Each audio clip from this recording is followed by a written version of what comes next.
مشکلیں آئیں گی، پریشانیاں آئیں گی، زندگی کی جو گاڑی ہے نا وہ مسائل کے پہیوں پہ چلتی ہے. ہاں بیماریاں بھی آئیں گی، قرضہ بھی آ جائے گا. اور یہ بات ایسا نہیں کہ میں کہہ رہا ہوں، یہ تو قرآن نے اناؤنسمنٹ کیا ہوا ہے. ہمارا ایک اور پرابلم ہے نا، ہم قرآن پڑھتے نہیں ہیں، اور پڑھے تو سمجھتے نہیں ہیں. ورنہ قرآن پاک نے تو واضح اعلان کیا گیا ہے. کیا فرمایا قرآن نے؟ وَلَنَبْلُوَنَّكُمْ، ہم ان قریب تمہیں آزمائیں گے. کن کن چیزوں سے وہ لسٹ بھی دے دی. من الخوف والجوع، خوف تمہیں خوف آئے گا، دشمنیاں ہو جاتی ہیں نا، بعض اوقات ڈر لگ رہا ہوتا ہے، خوف بھی آئے گا. جوع، بھوک آئے گی، تنگی ہو جائے گی. آج کل کئی لوگ کہتے ہیں مہنگائی ہے، پورا نہیں ہو رہا، کھانا پراپر نہیں مل رہا. یہ آزمائش قرآن نے پہلے بتایا آئے گی.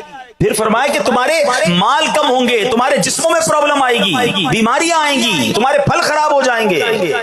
مگر ان چیزوں سے جو نکل گیا، جو صبر کرے گا، وَبَشِّرِ الصَّابِرِينَ، خوشخبری ہے صبر والوں کے لیے. الَّذِينَ إِذَا أَصَابَتْهُمْ مصیبہ، جب مصیبت سے گرفتار ہوتے ہیں تو کیا کہتے ہیں؟ قَالُوا إِنَّا لِلَّهِ وَإِنَّا إِلَيْهِ رَاجِعُونَ، ہم اللہ ہی کا مال ہیں، اللہ ہی کی طرف لوٹنا ہے. تو یہ ہے صبر والوں کا کام.